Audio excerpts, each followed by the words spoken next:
प्रतिनिधि एवं आपके विरोधियों का कहना है कि स्थानीय विधायक को आप मोहरा बनाकर वोट के लिए लोगों को लुभा रहे हैं कि पछवाड़ी टोल सिरसी से सिरहा टोल एवं कपाली चौक से हरनगर जाने वाले मार्ग जिसका निर्माण कार्य आपके अधीन है एवं लंबित पड़ा हुआ है, लोग कह रहे हैं कि उन सड़कों का निर्माण आप चुनावी समय में कराएंगे, इसमें क्या सच्चाई है? ज़्यादातर लोगों का कहना है कि आप चुनाव जीतने के बाद पुपरी, पटना या गाँव के बाहर रहने लगेंगे। इस स्थिति में ग्रामीणों का क्या होगा?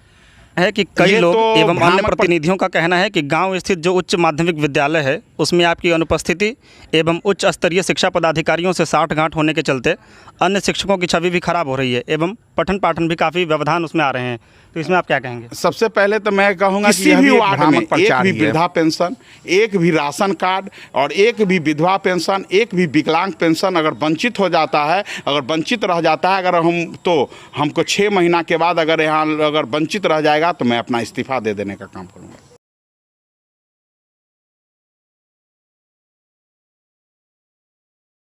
नमस्कार, आपका बहुत स्वागत है हमारे YouTube चैनल खबर 247 में। हमने कल से एक कार्यक्रम शुरू किया है कि हमारे चैनल पर जितने भी मुखिया प्रतिनिधि हैं और जितने भी वर्तमान मुखिया हैं इन सबों का हम एक इंटरव्यू ले रहे हैं।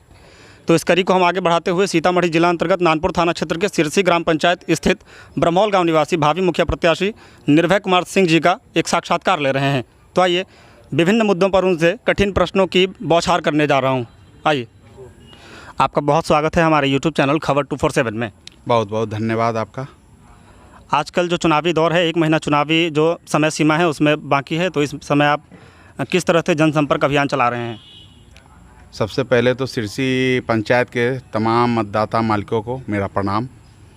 और मैं सबसे पहले आपको बता दूं कि यह पद महिला के लिए आरक्षित है, इसलिए हम उम्मीदवार के रूप में नहीं है। हमारी पत्नी, धर्मपत्नी श्रीमती बबली सिंह चुनाव में आ रही हैं और विभिन्न मुद्दों पर, जो पंचायत के विभिन्न मुद्दे हैं, जो पंचायत के विकास के प्रति हो, खेल भावना के प्रति हो, हॉस्पिटल के प्रति हो, शिक्षा व्यवस्था के प्रति हो, मतलब सारे मुद्दों, जितने भी गंभीर मुद्दे हैं पंचायत के, इन सभी विभिन्न मुद्दों को लेकर हम अपना चुनाव प्रचार लेकर पंचायत में लोगों के बीच जा रहे हैं।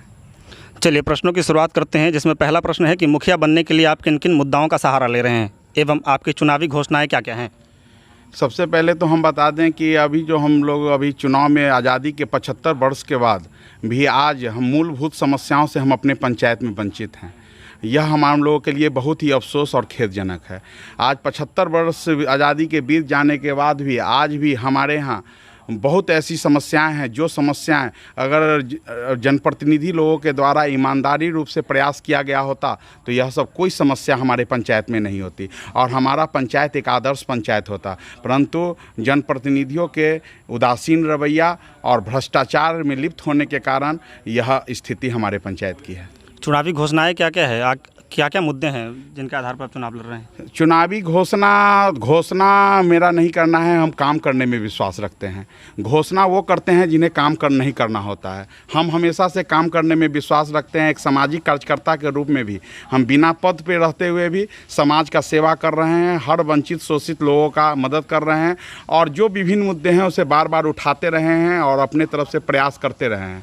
और रहा बात जो करने के लिए कि आप पंचायत में हम क्या क्या करना चाहते हैं, तो बहुत ऐसे विषयगत हैं जिसको मैं एक मतलब बिंदुवार बताना चाहूँगा कि हम इस पंचायत में क्या करना चाहते हैं।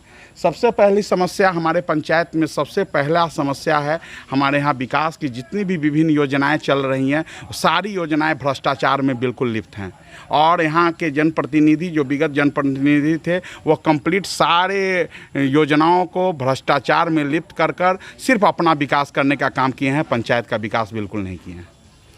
कोरोना काल एवं दोनों लॉकडाउन में एक सामाजिक कार्यकर्ता होने के नाते आपने पंचायत वासियों के लिए क्या क्या किया है? मैं बता दूं कि विगत जब कोरोना काल स्टार्ट हुआ था, जिस समय बहुत बड़ी पेंडेमिक थी, कोई किसी के से बात नहीं कर रहे थे, किसी से मिल नहीं रहे थे, उस स्थिति में हम माननीय प्रखंड विकास पदाधिकारी, माननीय अनुमंडल पदाधिकारी से अपना आदेश लेकर हमने एक अपने पंचायत में लोगों को सहायता करने का एक प्रयास किया था। हम अपने तरफ से उस समय में जब बहुत लोग लॉकडाउन उनके चलते अपने कार्य को छोड़कर अपने गांव में थे, कोई काम नहीं मिल रहा था, उनके खाने पीने की दिक्कत थी। तो हमने उस समय में पंचायत के एक भी गरीब शोषित वंचित लोगों को एक भी ऐसा परिवार नहीं होगा जिनके पास अनाज कुछ रुपए पहुंचाने का काम नहीं किए, जिससे कि कम से कम उनका कुछ दिन का समय कट जाए। ऐसा हम अपने द्वारा प्रयास किया। अन्य प्रतिनिधि एवं आपके विरोधियों का कहना है कि स्थानीय विधायक को आप मोहरा बनाकर वोट के लिए लोगों को लुभा रहे हैं। इस पर आपकी क्या राय है? सबसे बड़ी बात मैं बता दूं कि मुझे किसी विधायक की सहयोग की आवश्यकता क्या पड़ेगी। हम जनता के बीच में रहने वाले लोग हैं, हम जनता के हर सुख दुख में हर साथ रहते हैं। तो हम लोग अगर किसी विधायक को हम लोग वोट करके उनको चयनित करवाते हैं, हमें क्या आवश्यकता पड़ गई कि किसी विधायक से हम अपने ही जनता के बीच में कहवाने का काम करेंगे कि हमको वोट दिया जाए। यह तो मेरे लिए यह बहुत ही शर्मनाक बात होगी और हमको ऐसा करने में कोई अभिरुचि नहीं है। मुझे अपने जनता पर और मुझे अपने आप पर भरोसा है, मुझे किसी की जरूरत नहीं है। विगत 5 वर्षों में स्थानीय मुखिया जी के द्वारा जो कार्य किया गया है, एक प्रत्याशी के तौर पर एवं एक सामाजिक कार्यकर्ता के तौर पर इन्हें आप किस तरह से देखते हैं? मैं यही आपको मैं बस कुछ देर पहले भी यही कहा कि हमारे यहाँ जितने भी विकास योजनाएं जो चल रही थी वह कंप्लीट भ्रष्टाचार में लिप्त है। आपको हम बता दें कि जब यह चुनाव में वह निर्वाचित हुए तो उन्होंने नारा दिया था कि हमारे पंचायत में 1 रुपया का भी घूसखोरी नहीं होगा। सारी योजनाएं स्पष्ट रूप से उन्होंने कहा था कि अच्छे ढंग से चलेगा, उसमें कुछ सारी योजनाएं का 1 नंबर काम होगा। आपको बता दें कि हमारे माननीय मुख्यमंत्री नीतीश कुमार जी का एक महत्वाकांक्षी योजना 7 निश्चय चल रही थी। 7 निश्चय योजना में योजना का ही नाम था नली गली योजना। आपको हम बता दें कि सबसे पहले एक रोड मैप तैयार करके उनको काम करना चाहिए था। सबसे पहले पंचायत में नाली का निर्माण कराना चाहिए था और उसके बाद उस पर पक्की सड़क का निर्माण करना चाहिए था, परंतु उन्होंने किसी भी रोड के एस्टीमेट के आधार पर काम नहीं किया। रोड का काम करने से पहले सीधे जब मन हुआ मुखिया जी को किसी रोड में हाथ लगा दिए, पन्नी बिछाए, रोड डाल दिए, जबकि एस्टीमेट में होता है कि पहले उस रोड का इंडोलेशन समाप्त करें, उसका सारा एस्टीमेट के अनुरूप काम करें। अगर ईंटा है तो उसको उखाड़ गाड़ करके पहले उसको सीधा करें, उसके बाद पीसीसी का काम करें। 6 इंच का ढलाई का काम होता है और हमारे पंचायत में एक भी सड़क उनके द्वारा जो काम किया गया है, अगर एक भी सड़क अगर 6 इंच का ढलाई हो तो आप लोग जनता के बीच में जाके इस बात को देख सकते हैं। और कुछ सड़कों को मैं आपको ध्यान आकर्षण भी कराना चाहूँगा कि बरमौल 2 वार्ड में एक सड़क है, आपको अमधुर टोला में जाने वाली सड़क। मैं आपको कहूँगा कि जरूर उस सड़क का निरीक्षण करें। सड़क बनने के 6 महीना के अंदर वह सड़क नज़र ही नहीं आती है। उनके ही द्वारा काम किया गया हुआ 7 वार्ड में बुझाउन महतो के घर से श्याम शाह के दुकान तक का रोड सड़क का स्थिति दे दी। इसी तरह से मतलब दर्जनों सड़कों का नाम हम बताना चाहेंगे कि सारे सड़क को देख लिया जाए, सारा सड़क का कार्य भ्रष्टाचार में लिप्त है और सारा विकास पंचायत का नहीं हुआ, सारा विकास उनका हुआ है। वह अपना विकास किए हैं, अपना महल खड़ा किए हैं, अपना मार्केट बनाए, अपना जेसीबी, अपना हाईवा। आखिर इतना धन अकूत संपत्ति किस कमाई के माध्यम से उन्होंने अर्जित किया है? हम आप लोग इनसे हम चाहेंगे कि यह प्रश्न पूछें। अगला प्रश्न है कि पछवारी टोल सिरसी से सेरहा टोल एवं कपाली चौक से हरनगर जाने वाले मार्ग, जिसका निर्माण कार्य आपके अधीन है एवं लंबित पड़ा हुआ है, लोग कह रहे हैं कि उन सड़कों का निर्माण आप चुनावी समय में कराएंगे, इसमें क्या सच्चाई है? मुख्यमंत्री ग्राम सड़क, जिस सड़क की आप बात कर रहे हैं, हमारे भाई अभय कुमार सिंह संवेदक हैं और उनके मतलब उन लोगों के द्वारा वह काम कराया जा रहा है। ये इसके बारे में यही कह सकता हूं, जितनी मुझे जानकारी है, मुख्यमंत्री ग्राम सड़क योजना से वह कार्य चल रही है। उस योजना में पीसीसी का कार्य पूर्ण है, जेएसबी हो चुका है, 3rd लेयर हो चुका है, सिर्फ प्रीमिक्सिंग का काम बचा हुआ है। आपको हम बता दें कि विगत 12 मई से लगातार बारिश अपने यहाँ प्रभावी है, मानसून, और बारिश में अगर प्रीमिक्सिंग का काम होगा तो वह बारिश के चलते वह प्रीमिक्सिंग टिकेगा नहीं और रोड उखड़ जाएगी। जिस दिन मौसम साफ हो जाएगा, और मौसम का इंतजार है, जब ये धूप खिलेगी तो उस सड़क का निर्माण हो जाएगा और सारे सड़कों का निर्माण करा दिया जाएगा। मतलब इन सड़कों के निर्माण से चुनाव का कोई संबंध नहीं है? इसका कोई संबंध नहीं है। सबसे बड़ी बात है कि ये सड़क में भी हमारे लोकल स्थानीय मुखिया प्रतिनिधि के द्वारा, उस समय के स्थानीय विधायक के द्वारा कंप्लेन करके सिरसी पंचायत के 6 सड़क को कुछ न कुछ रुकवाने का काम किया गया, जिससे कि यह कार्य लंबित हो। पंचायत के ज़्यादातर लोगों का कहना है कि आप चुनाव जीतने के बाद पुपरी, पटना या गाँव के बाहर रहने लगेंगे। इस स्थिति में ग्रामीणों का क्या होगा? ये तो भ्रामक प्रचार है हमारे लोगों के द्वारा, जो विरोधी हैं, विरोधी का काम ही है भ्रामक प्रचार करना। आपको हम बता दें कि हमारे पूर्वज का आवास रहा है, और पूर्वज का आवास रहा है, हम लोग यहीं रहते हैं और यहीं पर अपना कार्य भी देखते हैं। और रहा बात है कि पुपरी और पटना रहने की बात है, तो यह बात एकदम भ्रामक प्रचार है। हम अगर जनता हमें मौका देती है, जनता अगर मेरे श्रीमती को अगर मौका देती है, तो मैं आपको विश्वास दिलाना चाहता हूं कि जनता के बीच में रहकर जनता का सेवा करने का काम करूंगा। और सिरसी पंचायत जो आज नानपुर प्रखंड ही नहीं, जिले के जो सबसे अंतिम पायदान पर खड़ा है, उसे राज्य स्तर पर सबसे ऊंचे स्तर पर ले जाने का काम करूंगा। अगला प्रश्न है कि कई लोग एवं अन्य प्रतिनिधियों का कहना है कि गांव स्थित जो उच्च माध्यमिक विद्यालय है उसमें आपकी अनुपस्थिति एवं उच्च स्तरीय शिक्षा पदाधिकारियों से साठगांठ होने के चलते अन्य शिक्षकों की छवि भी खराब हो रही है एवं पठन पाठन भी काफ़ी व्यवधान उसमें आ रहे हैं, तो इसमें आप क्या कहेंगे? सबसे पहले तो मैं कहूँगा कि यह भी एक भ्रामक प्रचार ही है। मैं अगर मेरे स्कूल की उपस्थिति, जब तक मैं स्कूल में कार्यरत था, मेरी उपस्थिति अनिवार्य थी। जब मैंने सीआरसीसी के रूप में कार्य का करने शुरू किया, मैं 8 साल 9 साल तक सीआरसीसी रहा।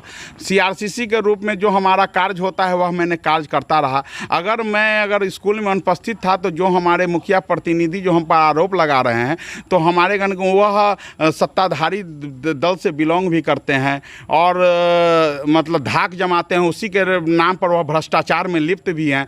तो हमारे कहने का तो उन पर हमको कार्रवाई करना चाहिए था, हमको सस्पेंड करना चाहिए था। हम पर सारा चीज़ तो उन्हीं के हाथ में है। पंचायत में चर्चाएं तेज है कि महादेव मंदिर सिरसी स्थित बड़ी पोखर के उराही में आपके द्वारा ऊपर से जो आवंटित राशि थी इसका सही इस्तेमाल नहीं किया गया है एवं बड़े पैमाने पर अनियमितता बरती गई है। इस पूरे परियोजना से जुड़े जो आंकड़े हैं वो हम लोग के सामने आप रखिए, पूरे पंचायत वासियों के सामने। जल जीवन हरियाली के तहत यह योजना है, यह टेंडर के माध्यम से हुआ था। मेरे भाई साहब अभय कुमार सिंह संवेदक हैं, और जब यह कल सोशल मीडिया के माध्यम से ही जब मुझे पता चला, तो मैंने उनसे इस बीच पर बात की, तो उन्होंने जो मुझे बताया उसी को मैं आपको उल्लेख करना चाहूँगा। जन जीवन हरियाली के तहत यह योजना सिरसी बड़की पोखर का उराही का हुआ, परंतु यह पोखर सिरसी और बरमौल मिलाकर यह पोखर है, परंतु विभागीय इंजीनियर की गड़बड़ी से सिर्फ सिरसी का उड़ाही करना था, जिसके कारण यह था कि मात्र 4 एकड़ में हमको उड़ाही करना था। परंतु हमारे सामाजिक कार्यकर्ता होने के कारण और ग्रामीण पहलू को देखते हुए अगर ऐसा कार्य होता तो पोखर का स्वरूप ही बिगड़ जाता। तो हमने ब्रह्मौल और सिरसी मिलाकर 12 एकड़ के पूरे पोखर का उड़ाही करने का काम किया। और हमने देखा कि उन्होंने कहा कि मजदूर और जेसीबी से ऐसा किया गया है, तो सभी किसी ग्रामीण से नहीं छुपा हुआ है कि 2-2 फोकलेन उसमें उतरा था और 3-3 4-4 महीना तक लगातार काम हुआ, और सबसे यह छुपा नहीं हुआ। और सबसे बड़ी बात मैं बता दूं कि वह 45 लाख का योजना है जिसका बोर्ड वहां अंकित है। और आपको हम बता दें कि मिट्टी की योजना में 33% रॉयल्टी कटता है, 12% जीएसटी कटता है और 10% और कुछ शेष वगैरह करके, इनकम टैक्स वगैरह करके उसमें कटता है। मतलब कहने का अर्थ है कि लगभग 33-12 लगभग 45-10-55%, 55% की राशि सरकार के द्वारा कटौती ही हो जाएगी। तो 45 लाख में आप समझ सकते हैं कि 22 लाख का मात्र भुगतान होगा। वह भी भुगतान अभी तक लंबित है सरकार के पास राशि के आवंटन के अभाव में।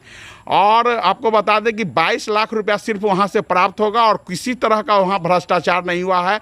और जो भी आप बांध देख रहे हैं वह बांध सुदृढ़ रूप से काम कराया गया है। और आपको हम बता दें कि उसी मुखिया के ससुर के माध्यम से एक आवेदन दिया गया निगरानी विभाग को कि हमारे मतलब बड़े भाई के द्वारा इसमें लूट की गई है, जिसका एक निगरानी का जाँच भी हुआ और जाँच के द्वारा हमें क्लीन चिट दिया गया कि इसमें किसी तरह का कोई गबन का मामला नहीं है। और एक बात और उल्लेख करना चाहेंगे कि इसके दोनों साइड में महादलित और दलित परिवार बसे हुए हैं। उन्होंने आवेदन दिया कि इनको उस महादलित और दलित परिवार को यहाँ से उजाड़ा जाए और तब भिंडा का निर्माण किया जाए। क्या यह कहीं से यह उचित है कि कोई दलित परिवार कहीं अगर बस गया है तो उसको वहाँ से उजाड़ने का काम किया जाए? और इसका भी उन्होंने दबाव बनाया। और इससे ज़्यादा हम क्या कहेंगे, आप खुद समझदार हैं और सारा चीज़ वेबसाइट पर उपलब्ध रहता है, आप पता लगा लें। पंचायत की जातीय राजनीति पर आपकी क्या राय है, क्या सही है ये?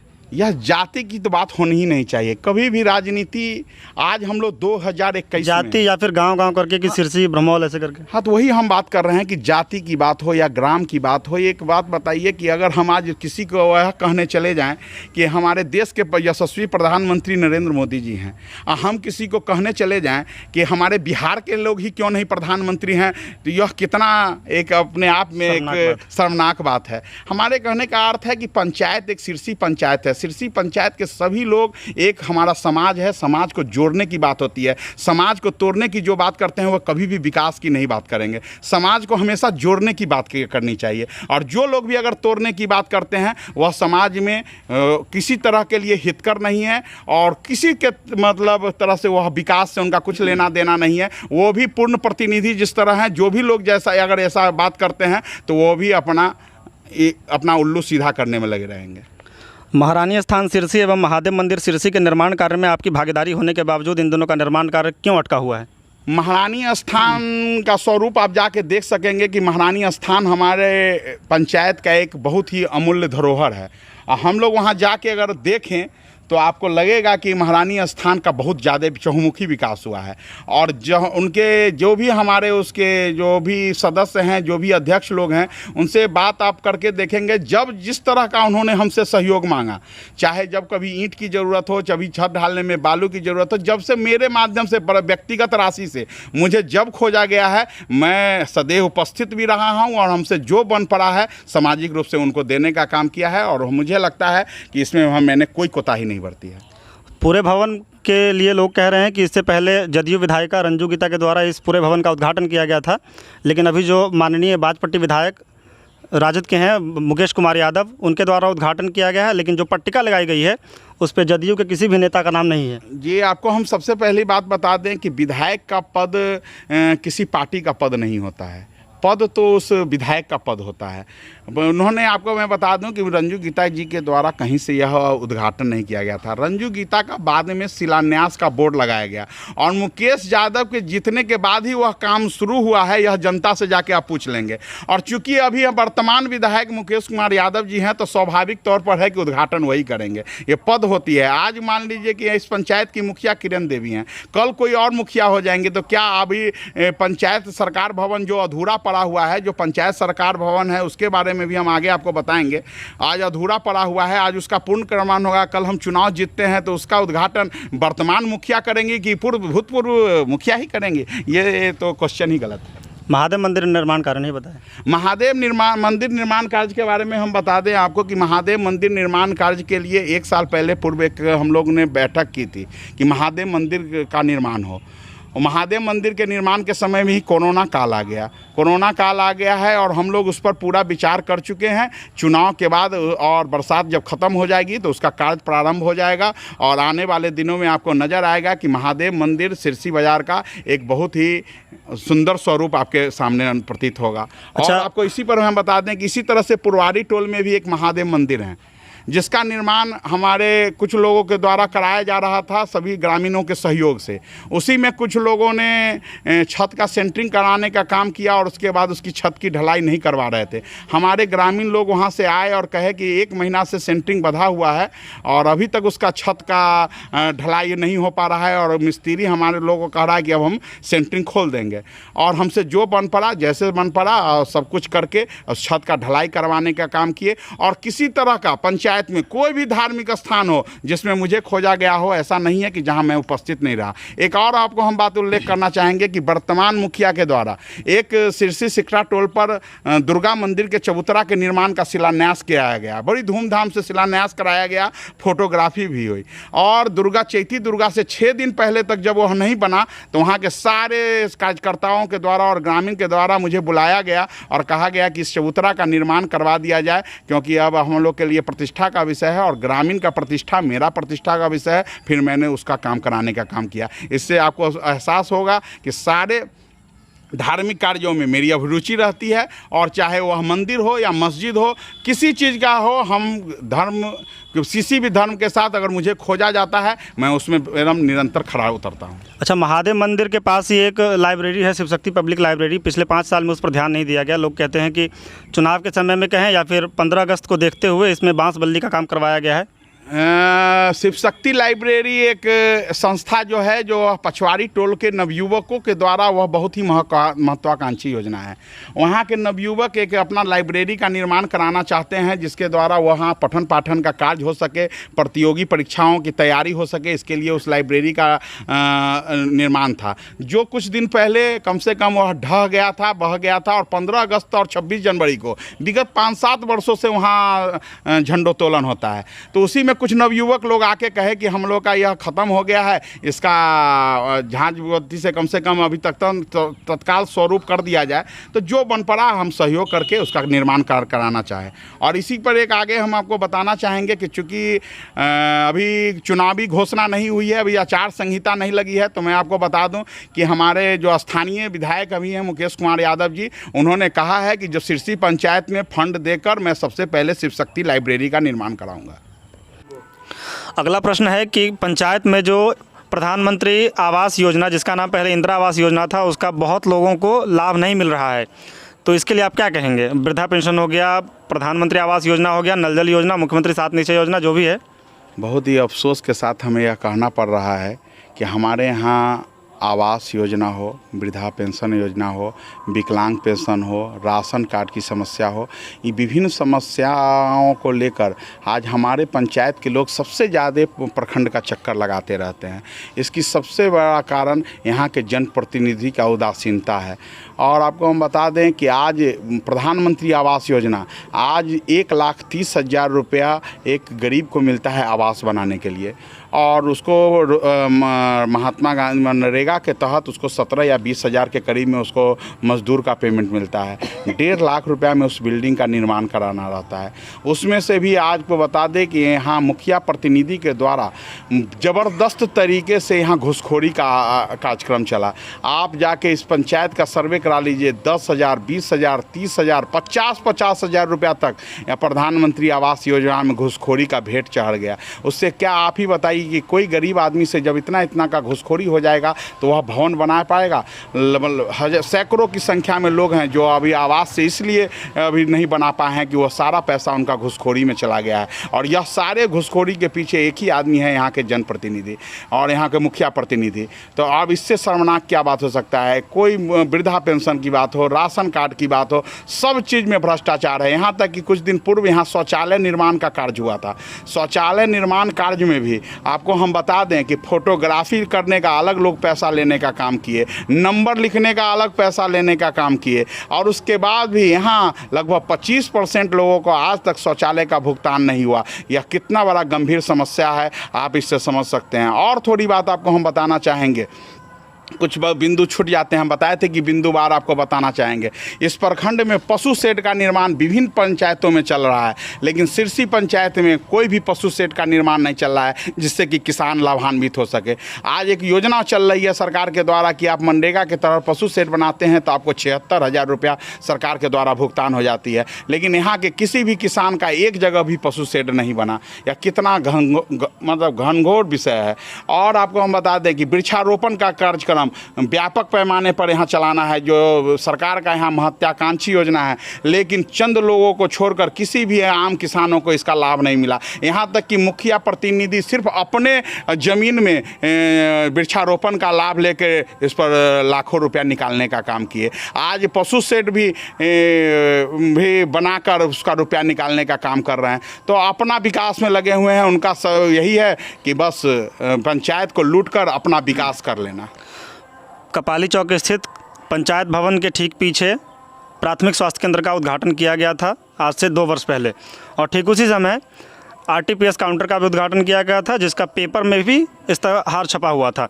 तो अभी तक इन दोनों जगहों पर जो है काम का सुचारू रूप से संचालन नहीं हो पाया है। इसके विषय में क्या कहेंगे? आपको बता दें कि यहाँ बड़ी धूमधाम से सिरसी पंचायत में भी आरटीपीएस काउंटर का उद्घाटन हुआ था। आप अगर कहेंगे तो हम उस समय के समाचार पत्र का आपको छाया प्रति भी प्रस्तुत कर देंगे। और आरटीपीएस काउंटर का ही उद्घाटन नहीं हुआ, उसके लिए यहाँ पंचायत में एक राशि भी आवंटित हुई, जिससे वहाँ के लैपटॉप, कंप्यूटर, जनरेटर, विभिन्न प्रकार के चीज़ों का संसाधन उपयोग करना था। इसी प्रश्न को लेकर के हमने मुखिया जी से कल ही इंटरव्यू लिया था और मैंने पूछा था कि इन संसाधनों को आपने अपने घर पे ब्रह्मौल में रखा है, तो उन्होंने कहा कि हाँ, पंचायत भवन में भवन है, चोरी की जा सकती है सामग्रियों की, इसलिए हमने सुरक्षा के आधार पे वहाँ रखा है। जब भी सरकार को ज़रूरत पड़ेगी या आम जनता को ज़रूरत पड़ेगी वहाँ से ले लिया जाएगा। आपको हम बता दें कि कोई भी सरकारी संस्थागत सामग्री को किसी को अपने निजी घर में रखने का कोई हक नहीं है, चाहे वह कितना भी बड़ा ओहदा पर कोई भी राजनीतिक व्यक्ति क्यों नहीं हो। सबसे बड़ी बात है यह, अपने घर पर अगर वह सभी सामग्री को रखेंगे तो आरटीपीएस काउंटर का घर का संचालन क्या उनके घर से होगा? तो अच्छा होगा कि मुखिया जी आलीशान घर बनाए ही हैं, पंचायत भवन को ही अपने घर में खुलवा दें, तो सबसे अच्छा यह होगा। पंचायत भवन में सामग्री क्यों नहीं रहेगी? अभी भी वहाँ लाखों का फर्नीचर पड़ा हुआ है, कुर्सी पड़ा हुआ है, वहाँ गेट है, दरवाज़ा है, वहाँ कहाँ चोरी होती है? बीच गांव में, हमारे सिरसी के बीच गांव में है, और मुखिया जी के पास बहुत राशि हुआ करती है, वहाँ सीसीटीवी कैमरा लगवा देते। तो यह सब तो एक बहाना है कि कार्यक्रम को नहीं चलाने का। आपको कहीं से कोई अधिकार नहीं है कि आप सरकारी संपत्ति के सामान को अपने घर ले जाएं। और आपको हम यही बात बतलाने जा रहे हैं कि हमारे यहाँ आय प्रमाण पत्र हो, आवासीय प्रमाण पत्र हो, इसके बनवाने के लिए आरटीपीएस काउंटर का उद्घाटन हुआ था, जो बिल्कुल यहाँ सुचारू रूप से, अन्य पंचायतों में बहरा वगैरह में आप जाएंगे वहाँ सुचारू रूप से चल रही है, लेकिन सिरसी पंचायत में यह एक बस दिखाने की शोभा वस्तु है। और सारे सामग्री को, लाखों रुपए की सामग्री को अपने घर का शोभा बढ़ाए हुए मुखिया जी अपने उपयोग में ला रहे हैं। और आपको हम बता दें, इस कार्य के लिए आपके यहाँ एक कार्यपालक सहायक की भी नियुक्ति है, आपको हम बताएंगे, जो इस कार्यक्रम को करने के लिए उनको प्रतिदिन इस सिरसी पंचायत भवन पर रहना चाहिए। लेकिन आप देखते होंगे कि सिरसी पंचायत में हमेशा ताला लटका रहता है। आपको हम बता दें कि ग्राम पंचायत का सबसे बड़ा लोहिया जी और गांधी जी ने सपना देखा था ग्राम स्वराज का। एक अपने यहाँ यह एक प्रकार से एक गवर्नमेंट है जो उसको पूरा अधिकार होता है अपने पंचायत के विकास करने का, अपने पंचायत का विकास करने का। और आपको हम बता दें कि यह आज भी यह सपना अधूरा है सिरसी पंचायत में। इसके पीछे यहाँ के जनप्रतिनिधि लोगों की उदासीनता है, यहाँ के मुखिया प्रतिनिधि की उदासीनता है, मुखिया एवं मुखिया प्रतिनिधि की उदासीनता है। मुखिया जी किसी कार्य में अभिरुचि नहीं लेते हैं। कंप्लीट मुखिया पति के आपराधिक छवि के चलते, दबंग छवि के चलते पूरे पंचायत के लोग डर से आवाज़ नहीं उठा पाते हैं, जिसके सारी कल्याणकारी योजना घूस एवं भ्रष्टाचार में लिप्त है। अच्छा, कल मैंने उनका इंटरव्यू वाला वीडियो जो डाला था, उसके बाद हमारे व्हाट्सएप पे और कई ग्रुप्स में हमें पर्सनली मैसेज किया गया है कि आप जो भी प्रश्न पूछे हैं वो बायस्ड थे, उनके आधार पे बने हुए थे, पहले से ही वेल प्लान्ड थे। तो आपने उस वीडियो में घोटाले की बात नहीं की है, तो सचमुच घोटाला हुआ क्या पंचायत में? बिल्कुल घोटाला हुआ है। और इस घोटाले का सबसे बड़ा यह प्रमाण, आप अगर यहाँ के सारे वार्ड सदस्यों से अगर बात करें और आने वाले समय में अगर मैं मुखिया के रूप में चयनित होता हूँ, तो मैं आपको यह बताना चाहता हूँ और तमाम पंचायत वासियों को यह विश्वास दिलाना चाहता हूँ कि एक एक योजनाओं का और एक एक फाइल का हम जांच करवाएंगे, और जितने भी लोग इस करप्शन में लिप्त हैं उनको सभी पर कार्रवाई कराने के प्रति हम बहुत गंभीर रहेंगे। अच्छा, हमारे इसी वीडियो में आपने बीच में कहा था कि राकेश ठाकुर नामक एक युवक की किसी विवाद को लेकर बरमौल में घेर कर किसी प्रतिनिधि द्वारा पिटाई की गई थी, तो आपके द्वारा उनके लिए न्याय के पक्ष में आपने क्या किया था? मैंने अपनी तरफ से जितना भर संभव हुआ प्रयास किया। सबसे पहले तो उस बच्चे को हमने बंधक से छुड़वाने का काम किया, जो प्रशासन के द्वारा उस लड़के को थाना ले जाने का काम किया। वहाँ जाने के बाद वहाँ मुखिया जी द्वारा गलत FIR दर्ज करके उसको जेल भेजाने का प्रयास था। वहाँ पर हम लोगों ने पूरे पंचायतवासी मिलकर विरोध किए कि एक तो घेर कर मारा गया, पीटा गया, बंधक बनाया गया। इतना बड़ा आपराधिक घटना का अंजाम देने के बाद भी उसके मुखिया होने का फ़ायदा उठाकर, किसी खास सत्ताधारी दल के व्यक्ति होने का फ़ायदा उठाकर उनका ही केस पहले दर्ज हुआ। लेकिन हम लोगों ने जब जनता के द्वारा आवाज़ उठाकर हमने उस लड़का का भी केस दर्ज करवाने का काम किया। और मतलब उसके बाद जो मुखिया जी के द्वारा जो वहाँ के मतलब बच्चे, जबकि वह अकेले लड़का जा रहा था अपने बहन के यहाँ, लेकिन उसके बावजूद उस 15-16 नवयुवक डरवाने के लिए वहाँ के 15-16 नवयुवक पर गलत मुकदमा दर्ज किया गया, जिसको सुपरविजन में माननीय इंस्पेक्टर साहब के द्वारा जब सुपरविजन हुआ तो हम सभी ग्रामीणों के सहयोग से सारी सच्चाई जब उनको पता चला तो उन्होंने लगभग उसमें सभी बच्चों को क्लीन चिट दे दिया। है कि आप ग्रामीण स्तर पर एक पूर्व क्रिकेटर हैं, इसलिए आप गांव के युवाओं की खेल भावना को बेहतर समझ सकते हैं। आपके चुनाव जीतने के बाद पंचायत में खेल संसाधनों एवं खेल मैदानों की व्यवस्था की जाएगी, ऐसा क्या ग्रामवासी उम्मीद करें? सबसे पहले हम बता दें कि अपने सिरसी पंचायत में ग्राउंड का अभाव है। इसके पीछे यहाँ का इंफ्रास्ट्रक्चर है। भूमि के अनुपलब्धता के कारण यहाँ पर अभी खेल मैदान बिल्कुल नहीं है। जो पूर्व से कुछ खेल मैदान हुआ भी करते थे, जो प्राइवेट लोगों की ज़मीन थी, जिन्होंने अपना वृक्षारोपण वगैरह जब कर लिए तो वह खेल का मैदान भी यहाँ से बिल्कुल विलुप्त हो गया। और हम चाहेंगे कि जब हम मुखिया के रूप में यहाँ चयनित हो जाएं तो कुछ सरकारी भूमि को चिन्हित करके या और ठाकुर जी की ही एक ज़मीन सब है जो न्यास बोर्ड से संपर्क करके एक भूमि का आवंटन यहाँ के नवयुवकों के द्वारा कराया जाए, जिससे कि एक अच्छा सा स्टेडियम या एक खेल मैदान का निर्माण हो, एक स्टेडियम का भी निर्माण हो जाए, जिससे कि यहाँ के नवयुवक इस कार्य में अभिरुचि लें और आगे बढ़ सकें। अच्छा, पंचायत वासियों के मन में आपके लिए भ्रम है कि आप एक दबंग नेता हैं, क्योंकि आपको यदि लोग कहते हैं कि यदि कॉल करेंगे 8 बजे के बाद तो निर्भय सिंह जी नहीं आएंगे, जबकि अन्य प्रतिनिधि या फिर मुखिया प्रतिनिधि आ जाते हैं। इसके पीछे क्या है? यह हमारे विरोधी के द्वारा बिल्कुल ही एक भ्रामक प्रचार है और बहुत ही हास्यास्पद है। आपको हम बता दें कि हम जनता के बीच में रहने वाले और जनता के सेवक हैं।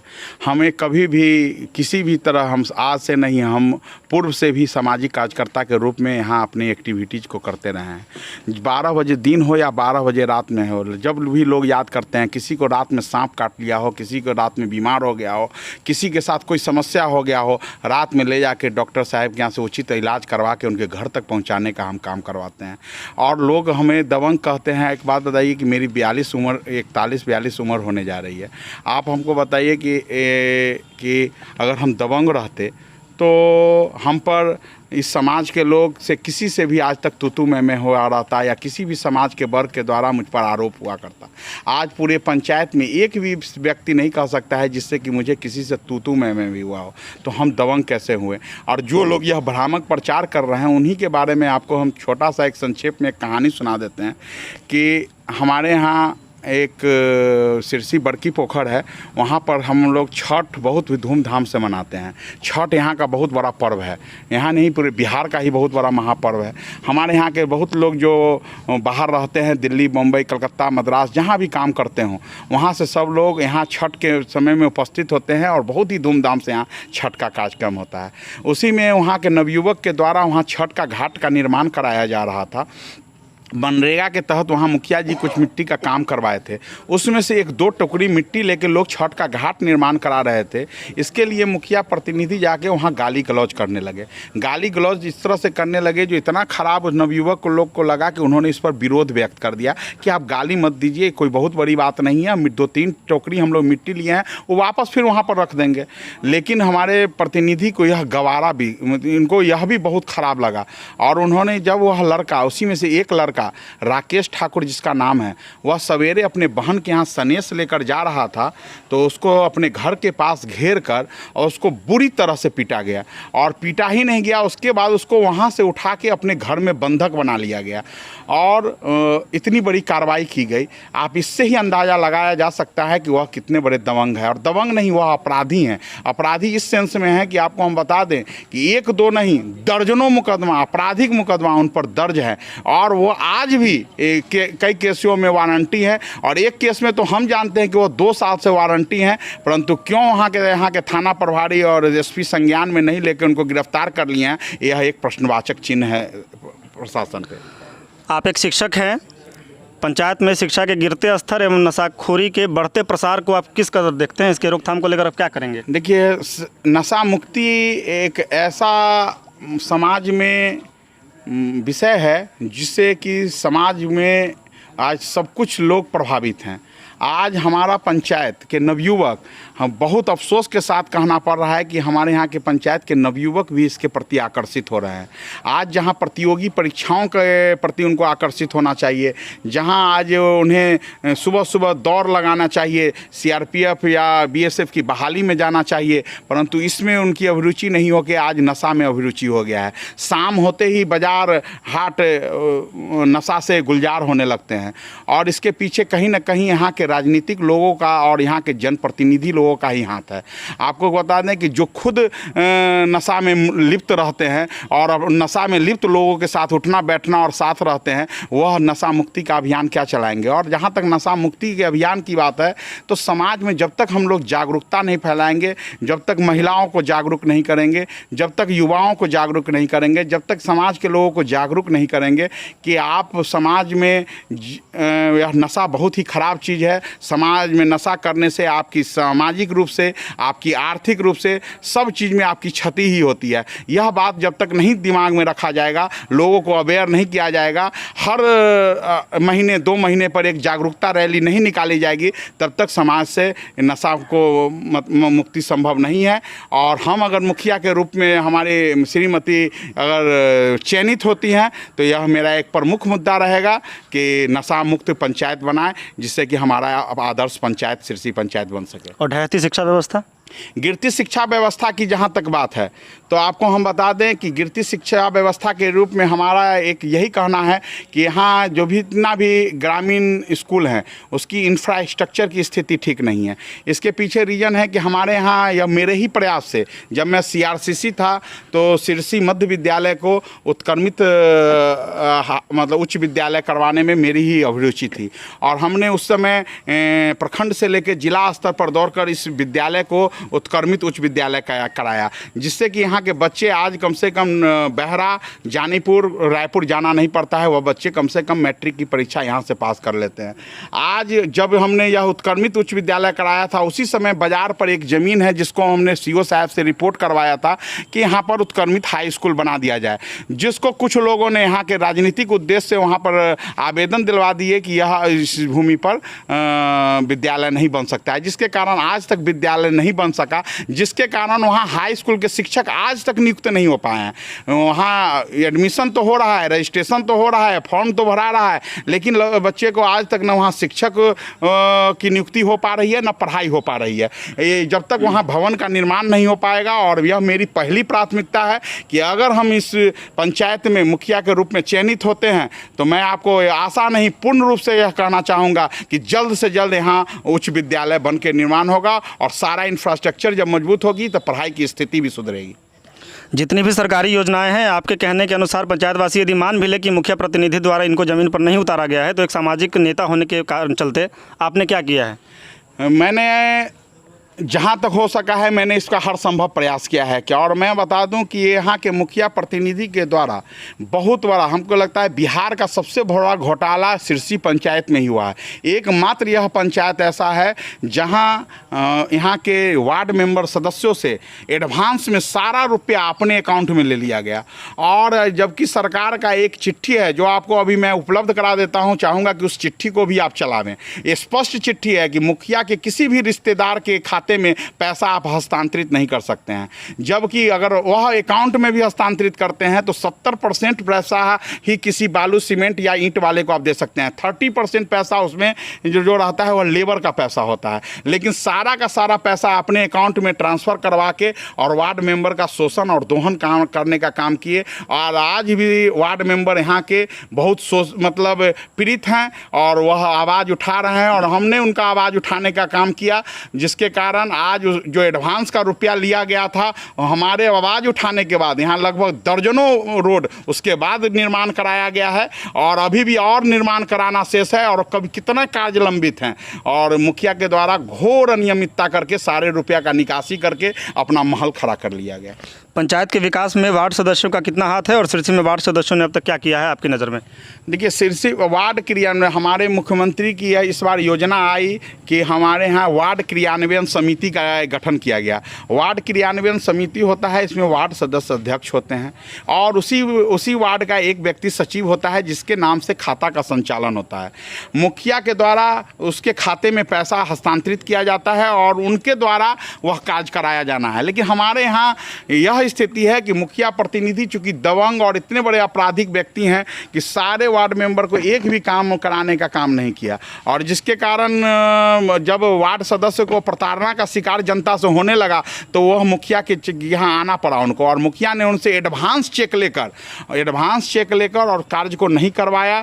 और आज भी बहुत योजनाएं ऐसे हैं जो लंबित हैं। आज भी सारे आप वार्ड सदस्यों से अगर बात करेंगे तो वो बहुत से वार्ड सदस्य आपको बतावेंगे कि वह कितने पीड़ित और शोषित हैं। और आपको बता दें कि इसके लिए हमने सारे बड़े पदाधिकारी, चाहे वो प्रखंड विकास पदाधिकारी हों, चाहे डीडीसी महोदय हों, या जिला पंचायती राज पदाधिकारी हों, या सेक्रेटरी जिला पंचायत राज पदाधिकारी पटना हो, सभी को मैंने आवेदन दे दिया है और उस पर कार्रवाई हो रही है, जांच चल रही है। कपाली मंदिर भूमि संबंधी विवाद पर आपकी क्या टिप्पणी है? कपाली स्थान आपको हम बता दें कि हमारे यहाँ बहुत ही बड़ा एक हमारे पंचायत की पहचान ही कपाली मठ से है। जय कपाली बाबा के नाम लेकर ही हम लोग किसी भी कार्य की शुरुआत करते हैं, और कोई भी काम करने से पहले वहाँ माथा टेक के ही चलते हैं। आपको हम बता दें कि कपाली स्थान का यही महिमा और वैभव था कि आज पूरे पंचायत के लोग के यहाँ का गरीब गुरुओं के यहाँ कोई अगर अतिथि अचानक पहुँच जाते थे तो लोग वहाँ जाते थे, कहते थे कि महंत जी हमारे यहाँ 10 अतिथि आ गए हैं, 5 अतिथि आ गए हैं, तो उनको राशन, पानी, दूध, दही सब मुहैया कराया जाता था। लेकिन आज यह स्थिति है कि हमारे ठाकुर जी को भोग लगाने के लिए भी वहाँ राशि उपलब्ध नहीं रहती है। यह कितनी शर्मनाक बात हो सकती है, अब इस पर मैं क्या बताऊँ आपको। पिछले चुनाव के मुकाबले इस चुनाव में नए मतदाताओं से आपको कितनी उम्मीदें हैं? हमें नए मतदाताओं पर बहुत भरोसा है। किसी भी पंचायत हो या प्रखंड हो या जिला हो या राज्य हो या देश हो, नवयुवक ही हमारे पंचायत के रीढ़ होते हैं। नवयुवक ही इतिहास रचता है, और इसमें मुझे पूरा भरोसा है सिरसी पंचायत के नवयुवक को कि इस बार इतिहास रचते हुए एक सच्चा, एक ईमानदार, एक शिक्षित प्रतिनिधि का वह चयन करेंगे और पंचायत को एक आदर्श पंचायत के रूप में प्रखंड स्तर नहीं, जिला स्तर नहीं, राज्य स्तर पर स्थापित करेंगे। इन दिनों आप व आपके समर्थकों द्वारा पंचायत चुनाव को लेकर के जो जनसंपर्क अभियान चलाया जा रहा है उसका क्या पैमाना है, किस हद पर आप चला रहे हैं? हमारे द्वारा हो या हमारे मित्रगण हो या हमारे समर्थक हों या हमारे सहयोगी हों या शुभचिंतक हों, सभी लोगों का ईमानदार प्रयास हो रहा है। हम घर घर जाके लोगों को जागरूक कर रहे हैं, उन्हें बता रहे हैं कि समाज में आज बहुत ऐसे कार्य हैं। आज आपको एक साक्षात्कार के माध्यम से एक बहुत बड़ा बात मैं आपको बताने जा रहा हूं कि एक बहुत बड़ा मेरा घोषणा है। आप घोषणा की बात कर रहे थे, आज मैं वही घोषणा बताने जा रहा हूं कि मेरे मुखिया जीतने के बाद 6 महीना के अंदर हमारे पंचायत के किसी भी वार्ड में एक भी वृद्धा पेंशन, एक भी राशन कार्ड और एक भी विधवा पेंशन, एक भी विकलांग पेंशन अगर वंचित हो जाता है, अगर वंचित रह जाता है, हमको 6 महीना के बाद अगर वंचित रह जाएगा तो मैं अपना इस्तीफा दे देने का काम करूँगा। इस पूरे साक्षात्कार कार्यक्रम का अंतिम प्रश्न है और थोड़ा हटके है कि आप व आपके भाई के बीच काफ़ी ज़्यादा प्यार है, शायद इसलिए ज़्यादातर युवकों का समर्थन भी आपको प्राप्त है। लोगों का कहना है कि निर्भय सिंह जी छोटे बड़े लोगों का सम्मान करना जानते हैं, और जब भी घर से बाहर हम लोगों ने आपको देखा है तो आपका एक हंसता हुआ चेहरा हमारे सामने आता है। इसके पीछे क्या राज है? सबसे पहले व्यक्ति की पहचान अपने परिवार से होती है और पारिवारिक संस्कार से ही उस व्यक्ति की पहचान होती है। हमारे माता पिता के द्वारा जो हमको संस्कार दिया गया है, जो उन्होंने जो सिखाया है मेरे पिताजी और माताजी, वही हम दोनों भाई उसका अक्षरशः पालन करते हैं। और हम तो सभी नवयुवक से यह अपील करना चाहेंगे कि जब तक समाज में एकजुट होकर आप अपने भाईचारा को नहीं निभाएंगे, जोड़ने की बात हमेशा कीजिए, तोड़ने की बात कभी नहीं कीजिएगा। एक परिवार जुटता है, एक समाज जुटता है, एक पंचायत जुटता है, एक प्रखंड जुटता है, तो किसी भी चीज़ का बहुत ही गतिशील विकास होगा। और हम चाहेंगे सभी नवयुवक को कि आप अपने परिवार में सामंजस्य रखें और अपने माता पिता की सेवा करें, और अपने भाइयों में आपसी परस्पर हमेशा भी से प्रेम वाला सौहार्द वातावरण बना के रखें। बिहार पंचायत चुनाव 2021 में मात्र 1 महीना बाकी है। अपने व्यस्ततम कार्यक्रमों में से आपने हमारे चैनल को इतना समय दिया है, इसके लिए आपका बहुत बहुत धन्यवाद। बहुत बहुत आपका भी धन्यवाद। और अंतिम में हम बस यही आपसे एक बात कहना चाहेंगे। हम अपने पंचायत को, हमारे सिरसी पंचायत के तमाम मतदाता मालिकों से मेरा विनम्र आग्रह है कि इस बार भारी से भारी मतों से मुझे विजयी बनावे, जिससे कि हम शिक्षित और सुसज्जित पंचायत और एक विकासमुखी पंचायत बनाएं, जो राज्य स्तर पर हमारी पंचायत की पहचान हो और इस पंचायत को लोग एक आदर्श पंचायत के रूप में सिरसी पंचायत को जाने। जय कपाली जी, जय सिरसी पंचायत, जय सिरसी पंचायत की जनता। धन्यवाद।